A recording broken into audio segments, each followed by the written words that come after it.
kamu semua dah belajar. Okey. Janji. Okey. Okey. Baik, kita akan lihat bab 1 semula, warisan negara bangsa. Cikgu yakin kamu semua dah belajar di sekolah, betul tak? Dah belajar di dalam kelas PDPR, betul tak? Siapa yang dah belajar bab ni? Dah kan? Okey. So Tak start lagi. tak start lagi. Okey. So ada yang tak start lagi, Dah, cikgu. bagus. Kalau Cikgu yang saya dah pun lukis-lukis. bagus. Okey. So bagus. So hari ni kita akan fokus kepada warisan negara bangsa. Jadi ramai yang mungkin bertanya, cikgu, warisan negara bangsa apa benda lah ni kan? Okey. Sebenarnya untuk belajar tentang sejarah, tentang kerajaan, kita kena tahu berkaitan dengan kerajaan-kerajaan awal. Baik. Sebelum itu, cikgu terdengar laungan azan, so kita berhenti sekejap, untuk 2 minit, 3 minit untuk kita menghormati azan Isyak ya. Okey, sekejap je Okey.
Okey, baik. Alhamdulillah kita baru saja berhenti untuk menghormati azan Isyak ya. Azina saya pun tak adalah. Oh okey, mungkin dia lambat masuk kot. Dia lambat masuk. Okey. Baik. So kita teruskan pembelajaran kita pada hari ini, iaitu berkaitan dengan warisan negara bangsa. So kita nak perhatikan hari ini berkaitan dengan warisan ini, dan mungkin kamu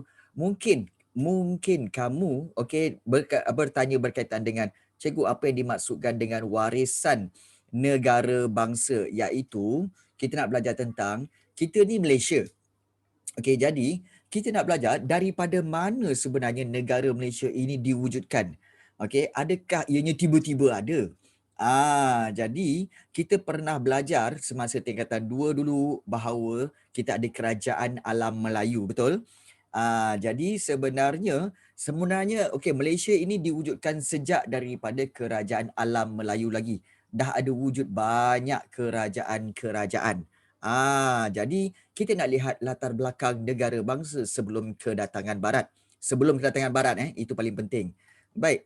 So kita lihat asas negara bangsa telah bermula sejak daripada sebelum kedatangan barat lagi, dan kalau kita lihat proses pembentukan mengambil masa yang sangat lama dan melalui beberapa tahap berdasarkan sesebuah kerajaan. Dan semasa ada. Okey. Dan semasa kita belajar form 2 dulu, kita belajar kerajaan alam Melayu, ada 7 kerajaan alam Melayu, iaitu kita belajar tentang ada Funan, kemudian ada Champa, Kedah Tua, kemudian Gangganagara, Sriwijaya, Angkor dan juga Majapahit. So kita belajar tentang ketujuh-tujuh itu. Baik, soalan yang pertama cikgu nak tanya, mungkin kamu ingat lagi tak? Apakah kerajaan terawal di alam Melayu? Apakah kerajaan terawal? Funan. Malaysia.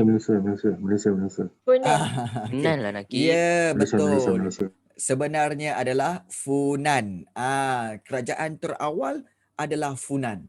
Sebab dia wujud pada abad pertama Masihi lagi. Jadi itulah dia. Dan kalau kita lihat kerajaan alam Melayu ada beberapa ciri-ciri yang dikenali, yang mudah kita kenali, iaitu ciri yang pertama kalau kita lihat iaitu berkaitan dengan dia mesti ada penggunaan raja sebagai ketua pemerintah. Kemudian ada rakyat, mesti ada rakyat. Kalau ada raja je tak ada rakyat tak guna juga, kan? Kemudian bila dah ada rakyat mesti ada undang-undang dan begitu juga mesti ada wilayah. Ya, betul. Ya, okey. Baik, untuk pengetahuan kamu semua, mungkin ramai yang bertanya dan Dan pun bertanya, cikgu ini revision ke? Baik. Sebenarnya, semasa kalau kamu masih ingat lagi, semasa sepanjang Januari Disember dan Januari, cikgu buat pendedahan berkaitan dengan bab-bab tingkatan 4. So, apabila dah habis pendedahan itu pun sampai bab 4 sebenarnya. So, pada hari ini cikgu akan mengulang semula bab 1 hingga bab 4 pada sepanjang bulan ini. Kerana apa? Kerana kali ini kita akan gunakan bukan lagi buku teks, tapi kita gunakan nota-nota ringkas yang telah cikgu letakkan di dalam grup WhatsApp. So kali ini kita betul-betul nak faham, kita betul-betul nak ingat. Itu sebenarnya. Dan sebab itu kalau kamu lihat di bahagian belakang setiap nota ada soalan-soalan. Kali ini bukan kita nak faham, bukan kita nak dedahkan lagi, kita nak faham. Ingat kita nak faham. Nampak? Kita step by step. Dan kalau kamu kata, cikgu, kenapa nak ngulang lagi? Ingat, sejarah ini sebenarnya cara nak memahami sejarah ialah mula-mula dedahkan dulu. Dah tahu dah serba sedikit tentang bab 1 2 3. Kemudian yang kedua, kita akan gunakan short notes supaya apa? Lebih faham bab-bab tu. Kemudian kita susuli pula dengan latihan supaya lagi faham. Kemudian nanti kalau dah selesai nanti, kita buat ujian pula. Ingat bulan 3 nanti kamu ada ujian dalam kelas online ada ujian. Ada ujian untuk mengetahui tentang tahap kamu punya pemahaman setiap bab itu. Kemudian bila nanti kemudian seterusnya nanti barulah kita ulang balik, gunakan short notes yang lebih ringkas supaya kamu lebih faham. So, kena ingat bahawa kamu tak akan faham dengan apa? Dengan buku teks saja sekali mengajar, sekali belajar terus dapat. Tidak. It's a process. Mula-mula kamu belajar pendedahan itu dapat 10%. Kemudian sekarang ni revision dapat lagi another 20%. Dah 30%. Buat latihan lagi, kemudian dapat lagi 20%. Kemudian buat ujian lagi, dapat lagi. Ya, betul. Cikgu ada bagi dalam grup WhatsApp. Dalam grup WhatsApp. Cuba kamu lihat balik. Semua ini bab 1, bab 2, bab 3, bab 4 kalau tak cikgu Bab 1 2 3 ke atau 1 3 4? 1 2 3. Semuanya ada dalam grup WhatsApp. Seriously, memang sama. Jadi kamu boleh lihat, boleh download dan boleh gunakan. Dan kamu tahu tak kelebihan nota ni iaitu apa tahu? Apabila cikgu sekolah kamu kata, okey tolong buat nota daripada bab ini. Kamu dah tak perlu buat. Sebab apa? Dah ada nota. Dah ada nota yang cikgu berikan ini. So kamu boleh pakai nota-nota ini. So ini memudahkan kamu. Nampak tak? Jadi kamu boleh gunakan berterusan. Don't worry don't worry. Kita nak bagi faham dan kita nak bersedia supaya kita tidak lagi betul. Okey. Serius saya struggle nak tulis nota dalam buku. So don't worry. Kamu boleh print out dan tampal. Mungkin kamu boleh print out dan tampal. Kalau tinggal nak tulis dalam buku, okey, lagi bagus. Lagi bagus, tulis lagi baik. Sebab kalau ambil nota ni, kamu tulis pula dalam buku, lagi ingat. Seriously, lagi ingat. Tapi cikgu, Ya.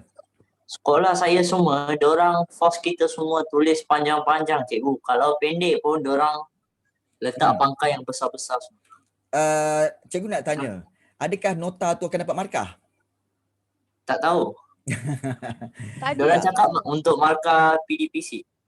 Kalau markah PDPC, kamu boleh ambil daripada sini saja. Okey, dan juga kamu boleh buat short notes, itu saja. Okey. Okey, kemudian Cikgu. ya. Bukan saya nak tanya cikgu. Cikgu Ya. bukan cikgu sekolah suruh buat nota kan. Okey. So, daripada buku teks ambil nota and then Okey. lepas kita buat, Okey. berapa orang yang baca nota tu balik? Majority lah, majority yang ramai pergi kedai buku beli Okey. nota yang like the other Sasbadi punya sejarah nota juga kan. Betul. Jadi sebenarnya tak ramai yang sebenarnya benar-benar menulis, betul tak? Betul. Jadi sebenarnya ramai yang copy paste. It's okay. Sebenarnya cikgu kamu nak suruh sebenarnya teknik suruh kamu buat nota sebenarnya adalah teknik di mana dia akan paksa kamu untuk membaca. Sebenarnya kalau tak suruh buat nota, memang kamu tak baca. Jadi sebenarnya itulah teknik yang cikgu-cikgu sekolah ajar supaya apa? Kamu at least membaca. Tapi itu yang malas nak buat tu, betul tak? Itu yang malas nak buat. Jadi, okey, nota-nota ini telah diringkaskan, yang cikgu berikan ni telah diringkaskan. So kamu boleh guna pakai nota-nota ini di dalam pelajaran sejarah untuk sekolah. Okey, yes. Kali ini kalau agak-agak malas, just print out dan tampal. Okey, just print out dan tampal. Cikgu tak marah ke? Cikgu tak marah ke? Cikgu nak tanya. Sekolah. Okey. Baik, macam ni. Cikgu nak tanya kamu Okey. Cikgu nak tanya terus teranglah. Okey, adakah nota-nota ini, okey, yang kamu buat tampal-tampal ni semua, adakah ianya memberi markah?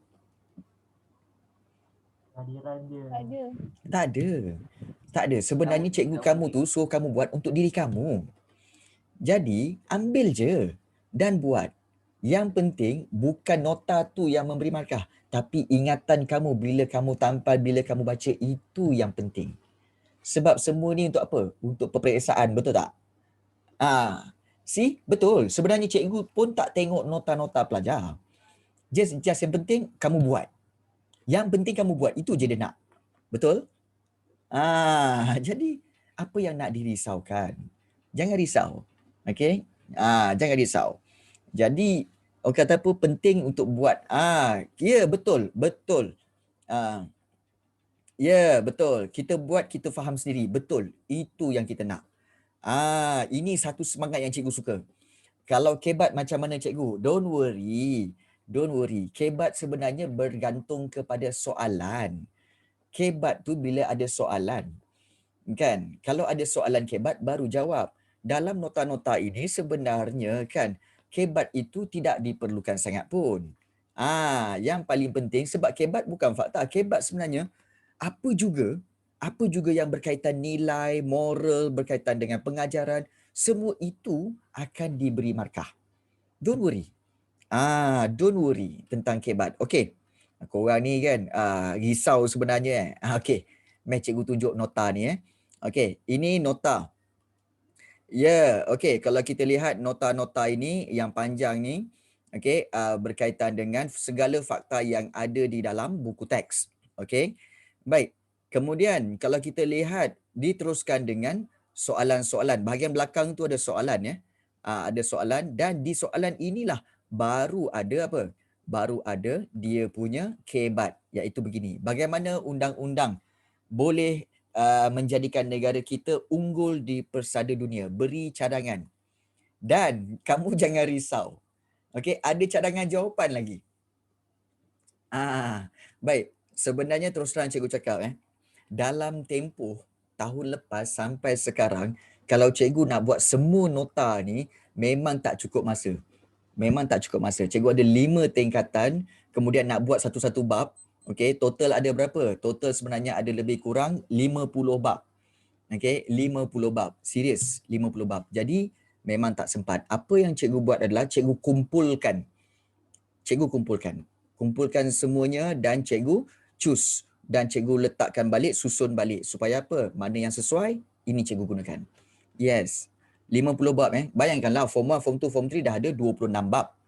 Form 1, form 2, form 3. Okey. Form 4 dah 10 bab. Okey, 36 bab.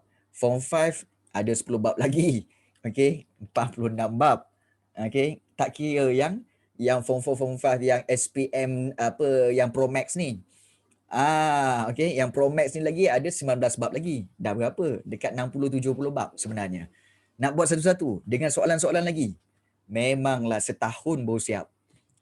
Jadi sebab itu cikgu ambil dan compile, kemudian cikgu susun mana yang penting untuk kamu semua. Bukan apa? Bukan cikgu nak penghargaan apa semua. Korang berjaya dapat A, lepas tu korang tak jumpa cikgu, korang tak kenal cikgu pun cikgu tak kisah. Cikgu tak kisah. Sebab apa? Cikgu tak pernah claim dia berjaya kerana cikgu, tak. Kan? Korang berjaya kerana korang. Cikgu hanya bantu je sikit-sikit. Okey. Siap cosplay untuk murid. Tak adalah kan. Ini contoh soalan kebat. Begitu juga bahagian soalan esei. Okey, contohnya macam struktur ni kan. Pada pandangan anda, mengapa institusi raja perlu dipertahankan? So ada soalan-soalan kebat. Okey. Lah Diana. Okey. Kemudian bahagian esei. Jangan risau, sebagai rakyat Malaysia, bagaimanakah anda menunjukkan rasa cinta akan negara ini? Okey. Jadi inilah nampak info pemarkahan kebat. At least ada je jawapan, memang akan ada markah. Don't worry.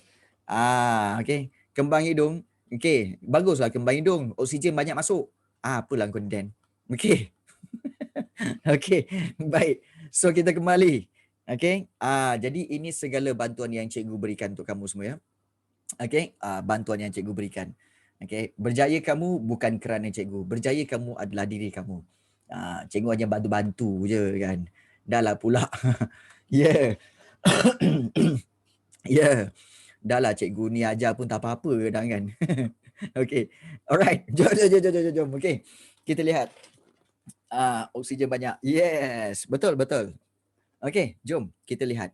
Baik, apa yang dikatakan raja? Okey. Kalau kita lihat raja di sini, raja adalah tonggak ataupun kita kata sebagai paling penting, tulang belakang.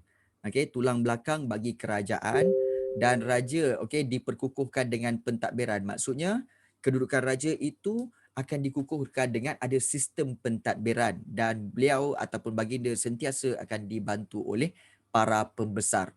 Dan ingat, pada zaman dahulu raja sebenarnya ditaati rakyat dan dianggap suci. Contoh, diberikan contoh di sini iaitu Raja Champa dikaitkan dengan Dewa Siva. Baik. Ada beberapa yang cikgu nak kamu buat sebenarnya, iaitu paling penting cikgu nak kamu mana-mana perkataan yang cikgu bulatkan itu sebenarnya adalah kata kunci. So kamu boleh bulatkan juga kata kunci. Especially raja, kemudian suci, kemudian Raja Champa dan juga Dewa Siva. So kamu just keluarkan kata kunci itu. Keluarkan kata kunci supaya apa? Supaya nampak, inilah kata kunci, the keywords. Itu cara belajar kita. Kita ingat Raja Suci, Raja Champa, Dewa Siva. Baik. Kemudian satu lagi ciri bagi kerajaan alam Melayu iaitu mesti ada undang-undang. Untuk apa undang-undang? Untuk kesejahteraan kerajaan dan terpakai di semua wilayah pengaruh dan tujuan dia untuk apa? Iaitu untuk sebagai panduan dalam pentadbiran. Undang-undang ialah panduan. Panduan dalam apa? Panduan dalam pentadbiran. Okey, diberikan contoh juga. Okey, mana-mana yang cikgu bulatkan, kamu boleh bulatkan juga. Iaitu antaranya, kamu boleh bulatkan Majapahit. Dia amalkan undang-undang Kutara Manawa. Ini kata kunci. Okey, undang-undang, panduan, Majapahit, Kutara Manawa. Nama undang-undang tu Kutara Manawa. Dan seterusnya, kerajaan alam Melayu, ciri kerajaan alam Melayu mesti ada wilayah pengaruh. Iaitu apa itu wilayah pengaruh? Iaitu kawasan. Dia refer kepada kawasan. Yang mana rakyatnya menerima pemerintahan. Kawasan pemerintahan seseorang raja. Mesti ada rakyat lah, rakyat menerima dan memperakui pemerintahan seseorang raja. Okey. Dan kita lihat contohnya, okey, diberikan contoh di sini, okey, iaitu wilayah pengaruh Funan. Okey, Funan luas dari Sungai Mekong ke Teluk Kamran sampailah ke selatan Myanmar dan juga segenting Kra. Jadi keluarkan dia punya keywords itu. Itu cara untuk kita ingat. Contohnya, okey, keywords. Kalau sebut nama Cikgu Rafi, keywords apa? Tanjak. Keywords apa lagi? Iaitu background. Okey, ada green screen. Rambut panjang. Ya, betul. Okey, jadi itu sebenarnya cosplay. Yes. Macam tu kaitan dia. Keywordnya sejarah. Yes. Muda. Allahu Akbar. Kan? Mencairkan hati. Kau nampak ni, Dan. Aku ketuk kepala kau. Okey. Okey. Baik. Baik. Seterusnya. Tidak. Okey. Ambil Dan. Okey. Baik. Ciri yang keempat iaitu mesti ada rakyat. Alhamdulillah. Okey. Terima kasih banyak Nakib. Yang itu okey. Good looking. Okey. Tapi kalau handsome tu satu fitnah. Jangan jangan fitnah Baik. Handsome pun fitnah. Okey, fitnah. Jangan. Okey. Baik.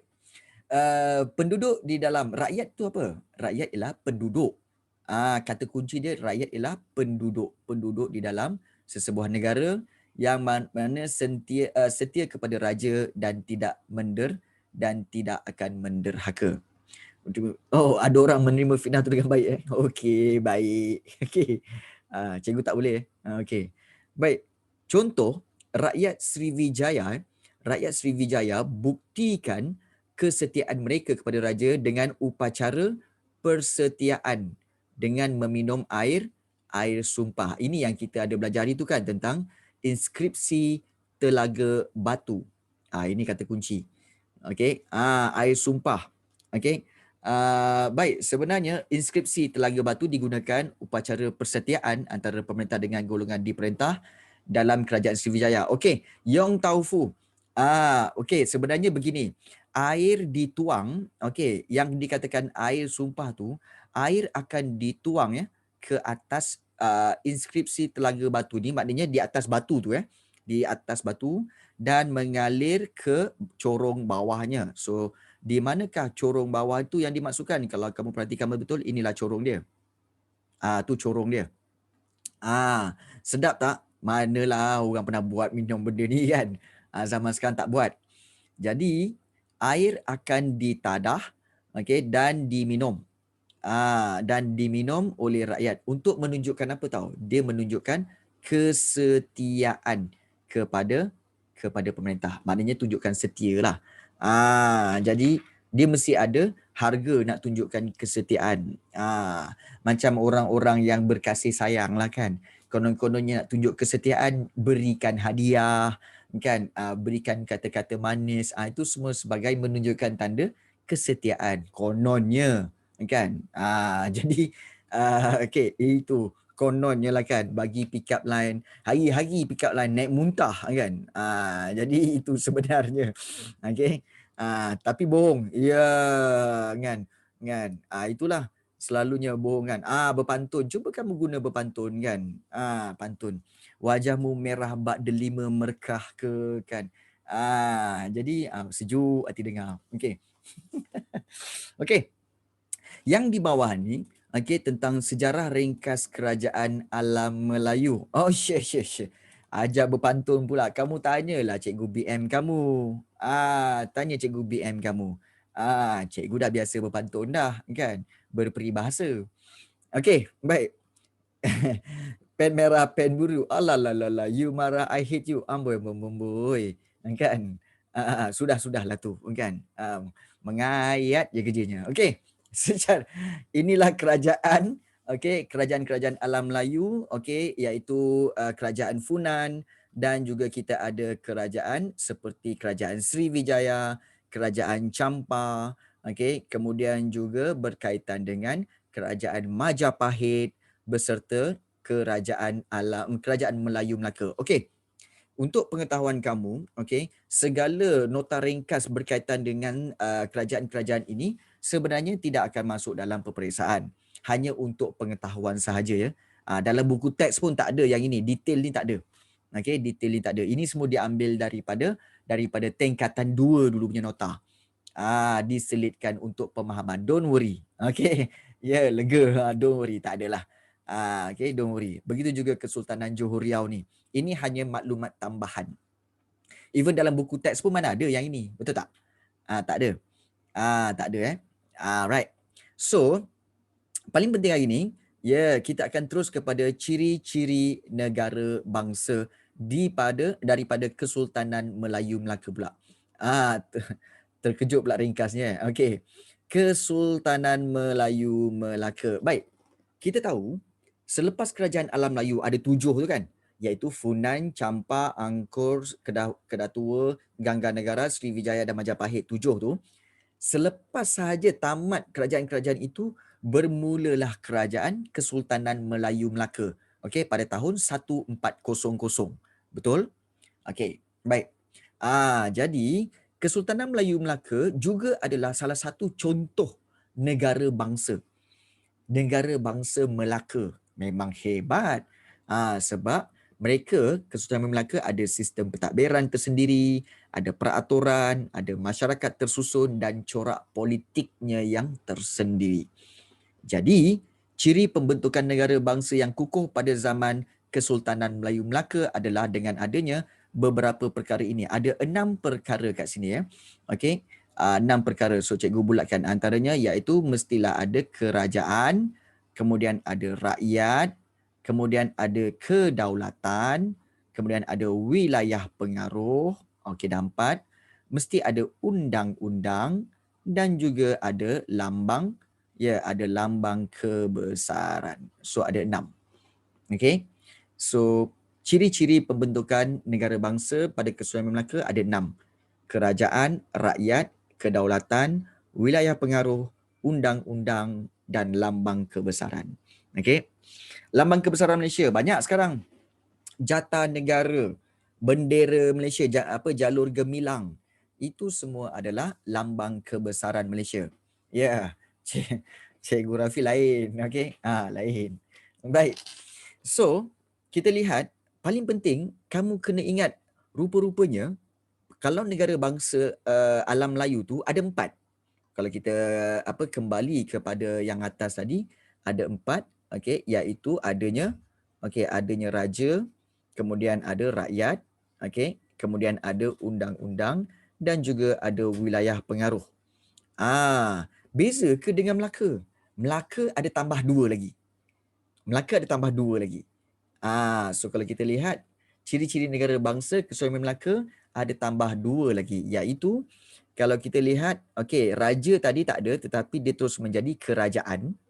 Okey, ada jadi kerajaan, kemudian ada rakyat, kemudian ada wilayah pengaruh dan undang-undang. Ini memang diambil daripada ciri-ciri kerajaan alam Melayu. Setuju tak?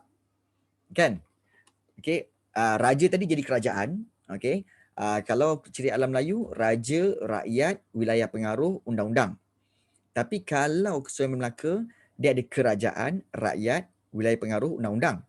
Tapi ditambah 2 lagi, iaitu kedaulatan dan juga lambang kebesaran. Nampak tak? So, kenapa cikgu mentionkan ini? Supaya kamu boleh bezakan. Oh, kerajaan alam Melayu ada 4 ciri-ciri. Tapi kalau Kesultanan Melayu Melaka ada 6 ciri-ciri. Jadi mudah untuk kamu ingat. Boleh tak Nurin? Hari ni Nurin diam aja. Kan? Boleh tak Nurin? Okey. Boleh ke? Boleh. Okey. Alah, hai suara. Macam pelajar darjah 5 je. Okey, baik. Okey. Baik.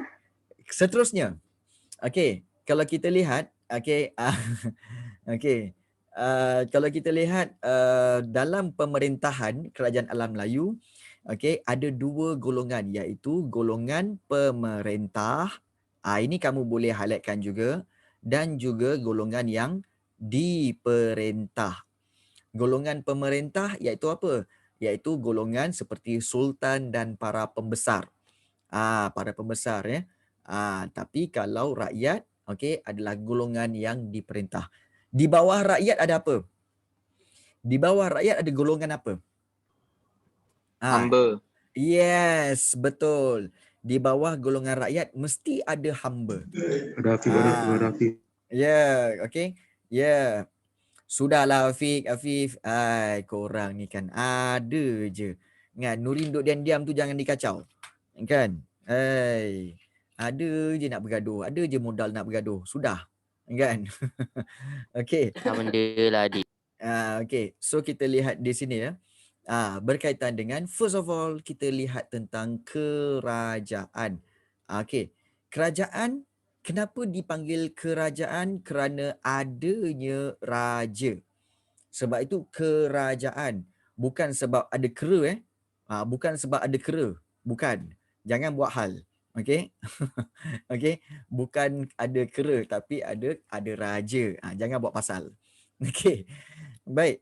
Dan raja akan dibantu oleh para pembesar. Raja masa Kesultanan Melaka akan dikukuhkan dengan apa? Sistem pembesar 4 lipatan. Ini kita telah belajar semasa tingkatan 2 dulu. Okey, pembesar 4 lipatan kan? Pembesar ber-4, ber-8, ber-16, ber-32. Kalau raja seorang-seorang memerintah, dia tak mampu. Jadi kena ada pembesar.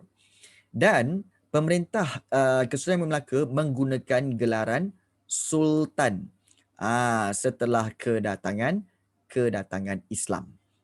So maknanya adanya sultan. Okey, title sultan kenapa adanya kedatangan Islam. Baik, itu kerajaan. Yang kedua iaitu berkaitan dengan ciri yang kedua, rakyat. Rakyat Melaka ada 2 jenis, iaitu orang Melayu dan juga orang laut. Mana-mana perkataan yang cikgu bulatkan ni, kamu sepatutnya ambil dan tulis supaya kamu kaitkan rakyat, Melayu, orang laut. Nampak tak? Supaya dia make short form dan kamu akan senang nak ingat. Dan juga, okey, golongan rakyat ni ada yang merdeka. Maknanya bebas. Ada juga yang jadi hamba. Jadi, kesejahteraan rakyat ini dijamin. Okey, kesejahteraan ni maknanya keselamatan. Keselamatan rakyat Melaka dijamin oleh hamba tu apa tugas dia cikgu? Okey, bagus soalan kamu. Hamba ni sebenarnya adalah I'm not very sopan. Okey, dijamin oleh sultan. Okey, baik. Cikgu nak jawab soalan Yong Tau Fu. Okey. Baik, hamba tu apa tugas dia cikgu? Hamba ni banyak. Hamba ada 3 jenis, iaitu hamba raja, hamba berhutang, okey, dan juga hamba abdi. Okey, hamba abdi. Baik.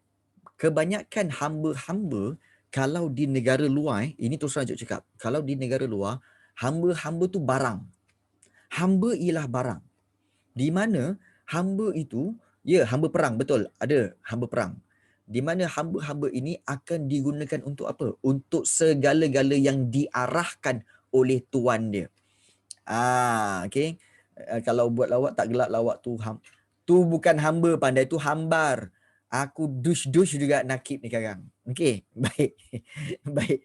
Hamba, okey, hamba ni adalah manusia yang mana mereka tidak ada harta dan diri mereka dimiliki oleh tuan dia. Diri mereka dimiliki oleh tuan dia. Itu hamba. Dan hamba akan disuruh untuk apa? Bekerja bagi tuan hamba dia, bagi hamba dia. Bekerja seperti bercucuk tanam ke, jadi pengawal ke, kemudian juga macam-macam lagi. Jadi itulah hamba. Pada zaman sekarang tak ada. Zaman sekarang tak ada sebab kesedaran berkaitan dengan perhambaan ini telah tinggi dan perhambaan itu tidak dibenarkan di seluruh dunia. Tapi zaman dulu memang banyak. Zaman dulu memang banyak. Okey. Jadi ya, sekarang ni kita telah menjadi rakyat yang merdeka. Okey. Jadi tugas rakyat ya mengakui kekuasaan sultan. Yes, cikgu suka ayat itu. Even zaman cikgu pun tak ada. Sebenarnya kesedaran tentang perhambaan ini sebenarnya telah wujud sejak tahun-tahun 1900 sejak sebelum Perang Dunia Pertama. Sejak sebelum Perang Dunia Pertama apabila perhambaan itu telah dimansuhkan di banyak negara. Okay. So hamba ni kalau kerja tak dibayar gaji tau. Diberi makan, pakaian dan tempat tinggal. Itu je. Okay. Ya, mungkin kamu pernah dengar kot hamba-hamba seperti apa tahu? Seperti kalau kamu lihat semasa zaman Rasulullah dulu, zaman Nabi Muhammad, di mana hamba banyak, terutama sekali Bilal bin Rabah adalah salah seorang daripada hamba. Betul? Dan Bilal bin Rabah tu adalah salah seorang hamba dan Nabi menyarankan kepada Saidina Abu Bakar untuk bebaskan Bilal bin Rabah daripada jadi hamba dengan cara membeli Bilal bin Rabah daripada tuannya. Kemudian bila dibeli barulah dibebaskan, dijadikan orang yang merdeka. Cikgu. Ya. Harga seorang hamba berapa Bergantung kepada tuan dia. Tuan dia boleh suka-suka hati letak. Boleh suka-suka hati letak. Ya, jadi tapi biasanya dia menguntungkan. Jadi dia jual tu memang harga yang mahal lah. Okey, yang mahal. Kemudian itu berkaitan dengan hamba. Yes, kalau hamba tu tak berguna langsung, jadi dia akan bagi harga yang murah-murah lah. Okey. Baik, bibik lain yang maid ada kat rumah kamu, maid, bibik yang ada tu itu bukan hamba sebab bibik dan maid itu dibayar gaji sebab mereka bekerja. Kemudian mereka diberikan apa? Diberikan waktu rehat, ada kontrak, Sabtu Ahad kadang-kadang ada diberi cuti untuk diorang keluar. Okey, jadi itu sebenarnya lah Itu sebenarnya. Yes. Okey, pergi pavilion Kemudian, yang seterusnya, ciri Kesultanan Melayu Melaka yang ketiga iaitu mereka ada apa? Ada kesultanan. So kalau kita lihat di sini kedaulatan. Okey, apa itu kedaulatan? Kedaulatan ialah lambang. Paling penting kalau kata kunci dia iaitu lambang kekuasaan tertinggi. Okey, lambang kekuasaan tertinggi sultan.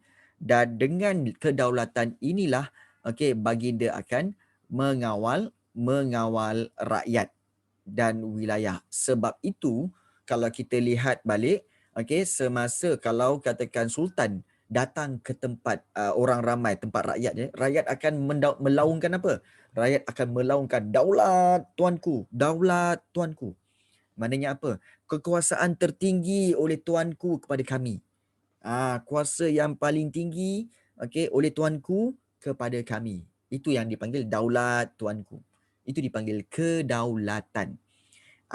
Jadi kedaulatan Kesultanan Melayu Melaka dulu bebas daripada campur tangan kuasa asing. Malah kerajaan dinasti Ming pernah menghantar utusan Laksmana Cheng Ho untuk mengeratkan hubungan antara China dan juga Melaka. So itu menunjukkan bahawa Kesultanan Melaka ada daulat dia, ada kuasa dia, ada ketertinggian kuasa dia.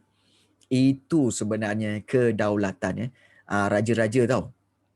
Kita bukan raja, tapi kita belajar berkaitan dengan raja ini. Okey. Yang keempat iaitu Ciri-ciri pembentukan negara bangsa Kesultanan Melaka yang keempat iaitu adalah wilayah pengaruh, di mana kawasan wilayah kita tahu, kita belajar tadi, iaitu tentang kawasan pemerintahan raja yang diterima dan diakui oleh rakyat. Ya, dan juga kalau kita lihat dulu, okey, sebagai contoh ya, ini ayat contohnya ya ataupun bukti, iaitu Kesultanan Melaka dulu adalah merangkumi semenanjung tanah Melayu, okey, tanah Melayu dan juga sebahagian daripada pantai timur Sumatera. Besar.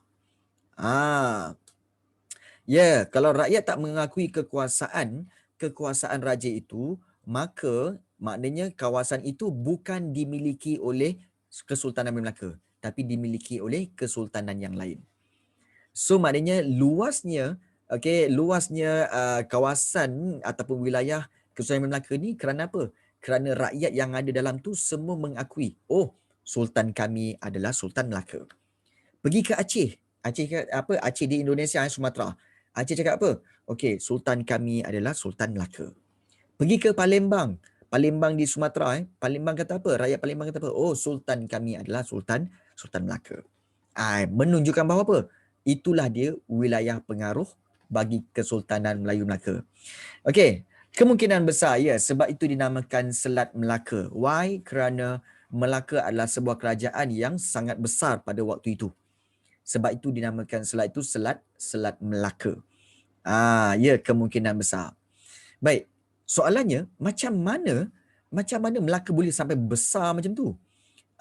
Okey, iaitu Melaka dulu besar kerana ada apa? Kerana ada penaklukan 3 cara. Okey, iaitu penaklukan, naungan dan juga melalui perkahwinan. Sebab itu Kesultanan Melaka menjadi lebih besar. 3 cara. Okey, iaitu melalui penaklukan, maknanya jajah negara lain. Kemudian naungan. Naungan ini ialah negeri-negeri itu sanggup, rela.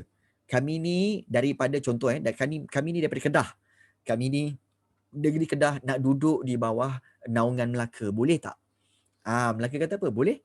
Tapi dengan syarat bayar ufti atau yuran kepada kami. Kami akan melindungi kamu. Naungan tu maknanya memberi perlindungan. Itu maksud naungan. Dan perkahwinan. Macam rasuah lah cikgu. Bukan rasuah, tetapi ianya sebagai satu cukai. Kerana apa? Kerana Kesultanan Melaka memberikan perlindungan.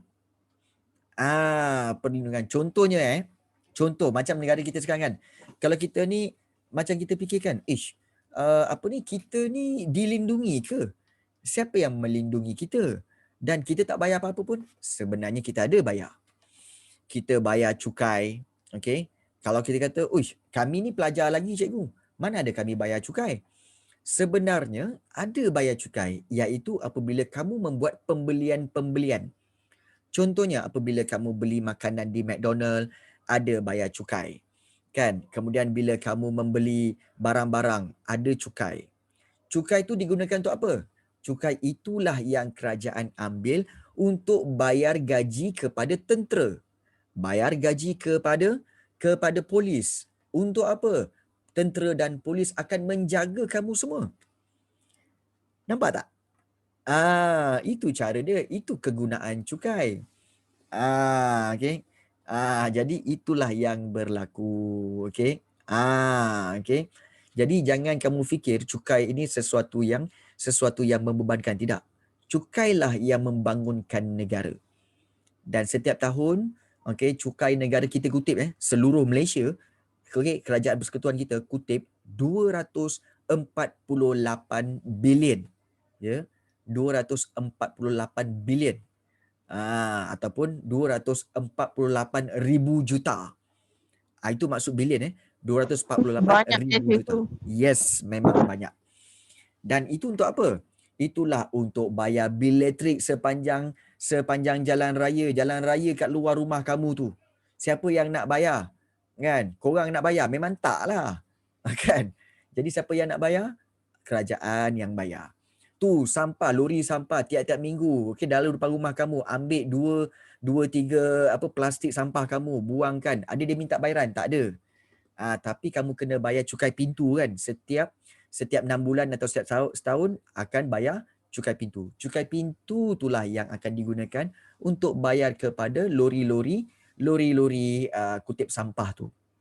Nampak tak? Itulah kegunaan cukai. So jangan kamu rasa cukai ni membebankan. Cukai ni penting. Kalau bayangkan satu Malaysia tak bayar cukai. Apa macam mana? Siapa yang nak bayar bil elektrik? Cakap lah cikgu. Siap-siap akhir bulan nanti kan, siap-siap akhir bulan nanti sampah pun banyak. Okey, sampah pun merata-rata tak ada orang ambil. Sebab kamu tak nak bayar cukai. Okey, itu sebenarnya betul. Sebab tu penting cukai Ya, hancur negara kita. So ingat, cukai bukan untuk membebankan kamu tapi untuk membantu negara menguruskan negara ini. Okey. Baik. Ya, kemudian cukai negara mana yang paling tinggi? Setakat ini yang cikgu tahu cukai yang paling tinggi adalah di kawasan negara-negara besar seperti Amerika Syarikat, seperti juga di China di mana ramai penduduk dan juga ramai yang berkemampuan untuk bayarlah. Ya, Jerman. So far tak ada. Okey, sebab itu cukai adalah pendapatan utama untuk kerajaan manage. Betul. Okey, ada juga. Sistem cukai ni memang digunakan pakai hampir seluruh dunia. So, untuk apa? Untuk manage negara mereka. Kalau tak ada cukai, kerajaan dah dapat duit daripada mana? Itu satulah. Kan? Okey. Baik. Kemudian seterusnya, okey, ini yang dikatakan wilayah naungan. Wilayah taklukan. Wilayah taklukan ini diperolehi melalui peperangan.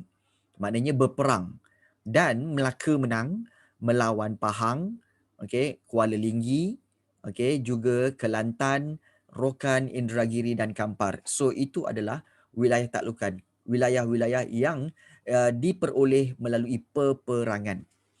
Satu lagi yang kita tengok terms dia iaitu wilayah naungan, di mana wilayah yang menerima ketuanan Kesultanan Melayu Melaka, menerima ketuanan Kesultanan Melaka sama ada melalui perkahwinan atau persahabatan. Contohnya Linggar, Patani dan Kedah. Mereka ini kebanyakannya rela untuk duduk di bawah Melaka, dan ada juga mereka memperoleh wilayah melalui perkahwinan. Seperti mana Majapahit menghadiahkan Siantan. Siantan ni adalah satu daerah di kawasan Indonesia di mana telah dihadiahkan kepada Sultan Mansur Shah iaitu Sultan Melaka kerana mengahwini puteri Majapahit. Wow, nampak tak? Kalau raja kahwin dengan anak raja, raja kahwin dengan raja kan, raja kahwin dengan pemaisuri apa semua, dia dapatlah tanah, dapatlah kawasan. Hebat orang-orang biasa macam kita tidak adalah dapat apa benda macam tu kan. Zaman sekarang tak ada. Zaman sekarang cuma hanyalah dapat berbaik-baiklah antara dua kerajaan. Dia tak ada bagi tanah dah. Berbaik-baik antara dua kerajaan itu penting. Yes. Kemudian dari sudut undang-undang pula, okey. Kita ingat tadi ciri-ciri kerajaan, pembentukan negara bangsa Kesultanan Melayu Melaka. Kerajaan, kemudian rakyat, kedaulatan, wilayah naungan, kemudian ada yang kelima undang-undang. Undang-undang Melaka memang kalau tak ingat memang tak tahulah korang ni. Okey, memang ada dua sahaja iaitu Hukum Kanun Melaka dan juga Undang-Undang Laut, Undang-Undang Laut Melaka. Okey, dan apa tujuan undang-undang? Untuk mengukuhkan kerajaan dan juga untuk melindungi rakyat. Untuk menjaga rakyat. Macam negara kita sekarang lah. Negara kita ada undang-undang perlembagaan untuk melindungi kita. Bukan setakat orang Melayu, malah orang Cina, orang India, orang-orang asli, orang Kadazan dan di Sabah Sarawak, semuanya dilindungi Undang-Undang Persekutuan Malaysia. Jadi kita rasa selamat. Ya, betul. Undang-undang 44 fasal berkaitan Hukum Kanun Melaka. Betul tu, bagus. Okey. Dan kalau kita lihat, ciri yang terakhir iaitu lambang kebesaran. Di mana lambang kebesaran ni adalah lambang kedaulatan sultan yang memerintah. Apakah contoh lambang-lambang kebesaran ini? seperti adat istiadat. Okey, kemudian penggunaan warna. Kalau raja-raja guna warna apa? Warna kuning. Nobat adalah nobat adalah alat muzik. Regalia. Okey, regalia ni adalah alat-alat kebesaran dan juga cap moho. Cap moho raja itulah dia lambang kebesaran. Sebenarnya kalau kamu tanya tentang keris diraja, keris itu sebenarnya termasuk dalam regalia. Keris termasuk dalam regalia. Okey, regalia yang regalia yang ini. Keris termasuk dalam regalia yang ini. Ya, alat regalia tu termasuk keris. Okey, termasuk juga dia punya pending, kemudian termasuk juga dia punya macam tombak tu, bukan tombak, apa nama tak, cokma tu. Okey, perhiasan yang ada di badan raja tu kalau kamu tengok, itu semua adalah alat-alat regalia. Okey. Lain. Okey. Jadi itulah sebenarnya alat regalia. Kalau ada alat-alat itu bermakna itulah dia raja. Tak boleh. Memang regalia tak boleh. Itu memang khas untuk raja-raja. Okey. Ada berkenan nak jadi raja ke Afiq? Tak payahlah kan. Rupa kamu tak ada jumpa rupa raja lah. Okey. Tak ada rupa raja. Okey. Kalau ikutkan kerajaan, cap mohor dulu dengan sekarang memang sama. Dia mewakili kerajaan yang sama. Okey, jadi dia menggunakan dia menggunakan cap mohor yang sama. Okey. Jadi itulah berkaitan dengan dua. Okey, bagus soalan Nafi. Apakah kegunaan cap mohor? Okey. Baik, cap mohor ni, okey, kalau kita lihat cap mohor ni sebenarnya kegunaan dia adalah untuk apa tahu? Untuk mengesahkan sesuatu dokumen yang berasal daripada sultan. Okey, mengesahkan. Contohnya katakanlah ada satu perjanjian. Okey, surat perjanjian, okey, yang menyatakan sultan menyatakan bahawa sekian, okey, ataupun undang-undang. Jadi apa yang sultan kena buat, iaitu sultan akan ambil cap mohor dia dan copkan di dokumen itu ataupun di surat itu. Sebagai tanda apa? Ini memang sah arahan daripada ataupun perintah daripada sultan. Ya, betul. Macam kad pejabat pos kan. Betul Nafi. Tapi beza dia ialah cap mohor for raja. Yes, untuk raja. Dia chop dekat tu kalau nak beli toyol tu. Okey. Betul. Cap mohor pakai lilin tidak. Jadi itu berkaitan dengan cap mohor sebenarnya. Jadi ingat, okey, kembali semula kita ulang balik, iaitu ciri-ciri kerajaan alam Melayu ada 4, raja, kemudian juga rakyat, wilayah naungan dan juga undang-undang. Tetapi kalau Kesultanan Melaka ada 6. Okey, kerajaan, rakyat, wilayah naungan, undang-undang, okey, kemudian juga ada lambang kebesaran dan juga kedaulatan. So itulah ada 6. Okey, tentang kerajaan Kesultanan Melayu Melaka. Okey, hari ini kita plan buat sampai sini saja. Ada soalan tak nak tanya? Kita pergi very slow untuk apa? Untuk kita mudah nak ingat. Ada soalan nak tanya? Okay. Next class kita akan masuk 1.3 dan 1.4. Yes. Kalau alat-alat kebesaran ni hilang kan, Okay. apa jadi? Dia cari sampai dapat ke dia kalau dia buat baru itu je? Okay. Sebenarnya alat-alat kebesaran ni kalau dia hilang, maksudnya 2 perkara. Sama ada dicuri ataupun kelalaian orang yang menjaga tu. Dan pada zaman Kesultanan Melaka dulu, kalau dia hilang, benda tu hilang, jadi bermakna orang yang menjaganya itu bukan penjara tau. Orang itu akan dihukum bunuh. Hulu balang itu akan dihukum bunuh kerana apa? Kerana kehilangan alat kebesaran itu. Yes, bukan main-main. Kalau katakan dicuri dan memang nampak kesan-kesan dicuri apa semua, jadi itu akan menyebabkan raja akan memerintah kepada para hulu balang untuk mencari pencurinya tu. Betul. Orang dulu-dulu jaga barang-barang dia macam jaga nyawa dia sendiri tau. Betul. Tak ada. Memang tak ada. Memang semuanya kebanyakannya dibuat daripada emas. Dibuat daripada emas semua. Jadi memang ianya sangat-sangat penting. Ya, orang yang hilangkan tu akan kena bunuh. Ya, akan kena bunuh. Sebab itu hati-hati. Bukan senang bukan senang.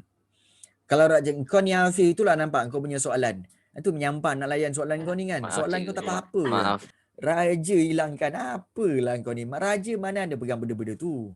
Dia nak pakaikan pun kan orang lain yang pakaikan. Cubalah bagi soalan bijak sikit. Kalau orang tu kena rompak, masih dukung bunuh ke? Okey, kena berikan bukti dan juga bukti kenapa dia kena rompak. Okey. Jadi barulah di situ akan dijalankan siasatan. Okey. Nak try kau soalan. Kau ingat raja macam kita ke? Raja beza daripada Cikgu. kita. Ya. Ada ke orang nak curi benda tu cikgu? Mahal tu kat Kemungkinannya eBay ada. tu. Okey, kemungkinannya ada. Tetapi orang zaman dulu, orang tak berani nak main-main, nak mencuri barang-barang tu. Sebab apa tahu? Mereka tahu hukuman dia bukan calang-calang. Hukuman dia memang hukuman bunuh. Jadi sebab itu, okey, bukan calang-calang ya. Bukan calang-calang orang kalau nak buat benda-benda tu. Dia tak ada main hukuman penjara-penjara, tak ada. Penjara-penjara tak ada, denda-denda tak ada. Terus hukuman bunuh. Sanggup? Sanggup nak ambil risiko tu? Jadi memang tak lah. Okey. Baik, it's okay. Kan? Cikgu. Ya. Pernah ke hilang alat kebesaran ni? Tak. Tak pernah. Okay, nanti first time lah saya buat. Tak pernah lagi. Okey. Kalau ada pun, mungkin ada orang nak. Kan? Tapi sebenarnya amboi dia nak. Okey. Mungkin ada orang nak. Memang ada orang nak. Tetapi ianya apa alat kebesaran cikgu? Alat kebesaran cikgu ni di atas kepala ni. Okey. Okey. So inilah dia alat kebesarannya. Okey. Alat kebesarannya bukan rambut, pandai inilah dia. Tanjak tu. Ya. Itu penting. Okey. Ini cikgu suka soalan Damia. Nampak? Cikgu, kenapa soalan sejarah ada 2 garisan tapi soalan 1 markah aja? Inilah korang. Okey. Okey. Baik, ni cikgu bagi tahu. Okey. Sebenarnya okey, di peringkat sekolah menengah, jawapan kamu bukannya tulis terus. Jawapan kamu kena buat ayat. Okey. Nanti alamak, ayat Marisa tak boleh. Okey. Alamak, itu je lah cikgu boleh cakap. Alamak. Okey. Okey. Alamak. Okey. Tak boleh kata apalah kan. Speechless. Okey. Okey. Aduh. Jangan cuba. Okey. Jangan cuba. Speechless Okey. Aduh, ya korang ni. Okey. Baik, kita lihat. Baik, Damia tanya tadi. Okey. Nyatakan undang-undang yang diperkenalkan semasa pemerintahan Kesultanan Melaka. Okey, Damia. Okey, begini cara jawab dia. Okey, kamu mesti buat ayat. Jangan ambil mudah. Iaitu kalau nak buat mesti buat apa tahu? Iaitu okey, kita akan buat bentuk macam ni. Okey, undang-undang yang diperkenalkan. Okey, semasa pemerintahan pemerintahan Kesultanan Melayu Melaka, okey, ialah hukum, okey, ialah hukum kanun Melaka. Macam tu. Nampak tak Diana? Diana pula. Damia. Nampak tak Damia? Okey. Inilah cara. Sebab itu diberikan ayat. Kalau 1 markah, berikan 1. Kalau dia 2 markah, berikan 2. Ialah hukum kanun Melaka dan undang-undang Laut Melaka. Contoh. Macam tu. Okey. Jadi itu cara dia. Okey. Ada nampak tak jawapan cikgu ni? Ada nampak tak jawapan cikgu ni? Nampak cikgu. Okey, nampak kan? Jadi inilah sebenarnya cara dia. Dan kalau kamu lihat, okey, tapi kenapa cikgu saya nak kita orang jangan. Okey, jangan. Sebab sebenarnya memang straight to ini dah kira straight to point lah. Tapi buat dalam bentuk ayat. Buat dalam bentuk ayat. Jangan buat point. Ingat tu.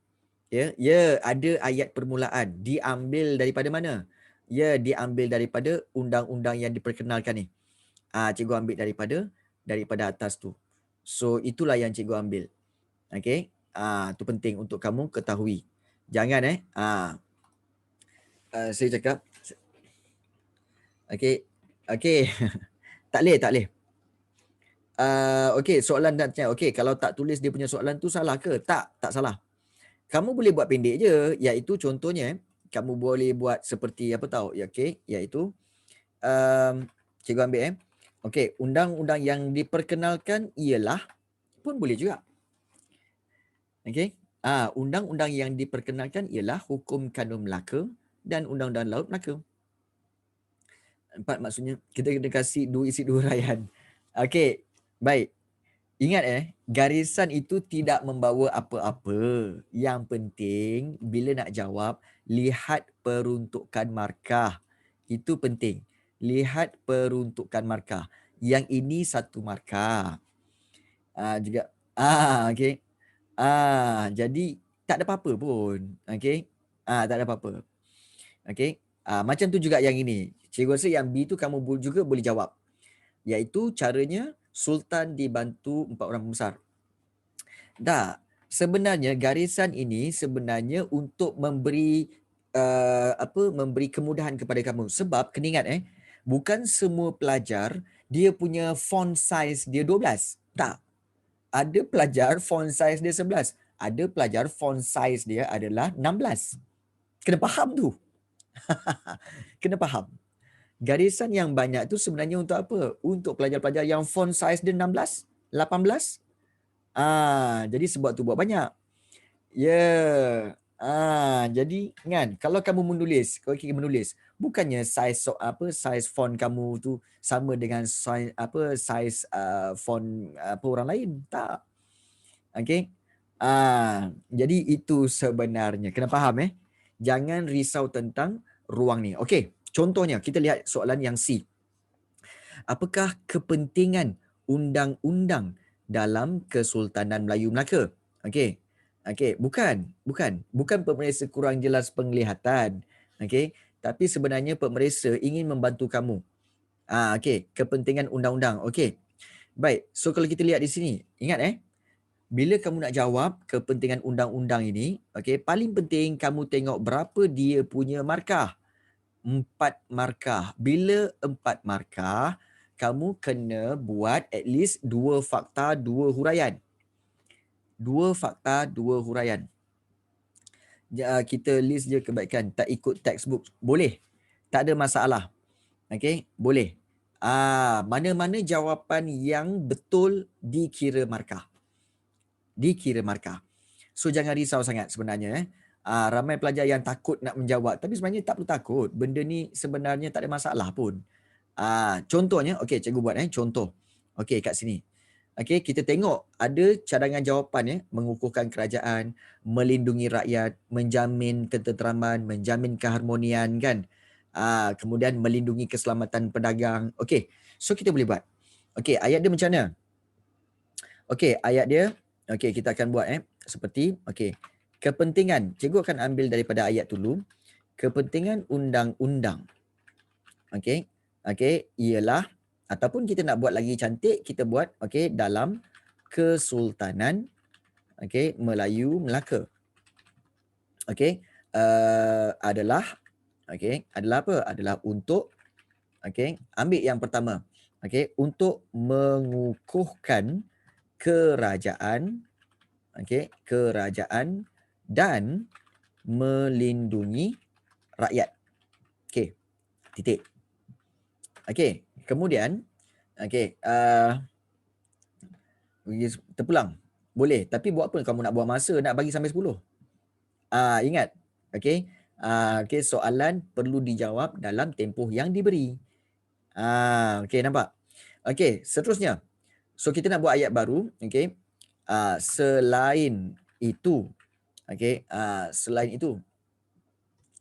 So okey, selain itu, okey, kita ambil balik kepentingan undang-undang, okey. Kepentingan undang-undang adalah okey, untuk menjamin okey, ketenteraman. Okey, tak muat. So kita bawah ketenteraman, okey, serta okey, menjaga keharmonian. Okey. Keharmonian, kamu boleh tambah lagi, iaitu keharmonian masyarakat. Kalau kamu rasa macam mendengar ayat selain itu kepentingan untuk menjamin ketenteraman negara, mungkin boleh tambah negara serta menjaga keharmonian masyarakat. Okey, soalan cikgu. Okey, baik. Soalan cikgu. Cukup tak jawapan ini untuk 4 markah? Cukup tak jawapan ini untuk 4 markah? Okey, okey, tak, kenapa? Kenapa tak? Okey, kenapa tak? Huraian. Tak ada huraian, poin tak cukup, isi sikit. Okey, baik. Cukup kot. Okey, baik. Sebenarnya okey, terus terang cikgu cakap okey, di dalam macam tak lengkap. Okey, tak. Okey, Damia Balkis kata tak. Okey, lihat betul-betul sebenarnya okey, untuk dapat 4 markah ni, okey, kepentingan undang-undang dalam Susunan Melaka adalah okey, pemeriksa akan tanda apa tahu? Untuk mengukuhkan kerajaan. 1. Okey, itu betul. Okey, bermakna mengukuhkan kerajaan okey adalah 1 markah. Okey. Boleh tak ni? Okey, tak boleh. Ada tak mengukuhkan kerajaan itu? Okey, iaitu 1 markah di mana ni? Okey, jap. Okey, mengukuhkan kerajaan ada. Okey. Kemudian melindungi rakyat pun ada, 2. Okey, sini kan melindungi rakyat. Okey, melindungi rakyat ada 1, okey. 1 melindungi rakyat, 2 mengukuhkan kerajaan, dah 2 poin. Kepentingan undang-undang adalah untuk menjamin ketenteraman awam, 3. Okey, dan juga satu lagi menjaga keharmonian masyarakat, 4. Maknanya dengan 2 ayat begini, kamu dah dapat 4 markah. Serius cakap. Ya. Dia sebenarnya 2 poin, okey, 2 poin ibarat 2 ayat digabungkan menjadi 1. Tapi still 2 poin. Ya. Sebab tu kalau kita lihat sebenarnya kat sini cukup untuk 4 markah. Cukup. So siapa kata sejarah susah? Senang je. Of course lah, kena tepat lah. Kalau katakan kamu tak yakin, kamu tambah lagi mana-mana yang kamu boleh ingat. Tambahlah. Tak ada masalah. Tahu tak? So sebenarnya sejarah tak susah pun. Cuma adakah kamu berani nak beri jawapan? Poin ulang-ulang cuma beza ayat. Yes. Beza ayat. Beza ayat sebenarnya, betul. Tak susah pun. Tak perlu. Tak perlu. Sebab apa? Sebab kepentingan. Bila tanya kepentingan, ini berkaitan dengan soalan-soalan kebat sebenarnya. Okay. Soalan kebat. So soalan kebat tak ada fakta, je sebagi tak ada huraian, je sebagi fakta je. Itu je. Nampak tak? So itu dah 4 markah. Senang. Inilah cara pemeriksa pemeriksa menanda. Pemeriksa menanda dalam sejarah. Betul. Okay. Inilah cukup dah ni. Kan? So apa yang akan kata apa tahu? Habis tu cikgu, yang garis banyak-banyak tu untuk apa? Kan cikgu cakap tadi, okay? Ada budak, ada pelajar, font dia besar, tulisan dia besar. So kena ruang yang besar. Ada juga pelajar yang tulisan kecil. So tak perlu. Nampak tak? Jadi untuk keperluan semua pelajar, bagi fair semua. Itu je. Okay? Ada masalah tak untuk menjawab? Tak ada kan? Okay. Teruk typo balik. Okay. Yeah. Okay. Begitu juga. Okay. Itu bahagian struktur. Okay. Let's say lah. Okay. Yang bawah ni. Sama juga. Bagaimana undang-undang boleh menjadikan negara kita unggul di persada dunia? berikan cadangan anda. Okey, bila beri cadangan anda, mulakan dengan ayat, okey, cadangan saya, okey, cadangan saya, mulakan dengan cadangan saya, undang-undang boleh menjadikan negara kita unggul di persada dunia dengan cara undang-undang membentuk ataupun dengan cara membentuk, ambil poin yang pertama, undang-undang yang tegas bagi menjamin keamanan. Satu. Okey, selain itu, okey, baru tambah huraian, okey. Hal ini demikian kerana keamanan boleh menarik pelancong. Macam tu. Kemudian kamu teruskan, sektor pelancongan boleh membangunkan ekonomi negara. 3. Kemudian, okey, akhir sekali, negara yang aman mampu menarik pelaburan luar, okey, dan meningkatkan pendapatan rakyat dan negara. So boleh pilih mana-mana tu. Cukup 4 dapat 4 markah. Cukup 4 dapat 4 markah. Okey. Kamu nak cikgu jawab juga ke? Kamu nak cikgu jawab juga ke? Okey. Baik. Cikgu try jawablah. Okey, kita lihat di sini. Okey. So, okey. Cadangan saya. Ingat kamu kena menjawab soalan tu dulu. Soalan tanya, beri cadangan anda. So, kamu mulakan cadangan saya. Okey. Okey. Undang-undang. Okey. Ambil balik ayat soalan tu. Undang-undang boleh menjadikan negara kita unggul. Okey. Negara kita unggul. Okey. Sambungkan di bawah. Unggul. Okey. Dengan cara, okey, dengan cara membentuk, okey, undang-undang, okey, undang-undang yang tegas, okey, bagi menjamin keamanan. Terlebih. Okey, menjamin keamanan. Titik. Okey, itu 1 markah. Okey, kemudian kamu boleh sambung. Okey, hal ini kerana, okey, bukan, hal ini disebabkan, okey, keamanan boleh menarik pelancong. Okey, menarik pelancong. Okey, dan kamu boleh tambahkan dengan pelancong untuk, okey, melawat negara kita. Okey. So dah 2 markah. Okey, kemudian sektor, kamu sambung je lagi. Okey, kita mungkin boleh buat perenggan yang baru. Sektor pelancongan. Boleh, okey, membangunkan ekonomi negara. Okey, boleh membangunkan ekonomi negara. Okey, dan negara yang aman, okey, mampu, okey, menarik pelancong, menarik pelaburan luar. Okey. So di sini dah berapa? Okey, 1 2 3 4 cukup. Okey, kenapa cikgu kata cukup? Kerana kalau kita lihat, okey, membentuk undang-undang yang tegas bagi menjamin keamanan, 1. Okey. Kemudian hal ini disebabkan keamanan boleh menarik pelancong untuk melawat negara kita, 2.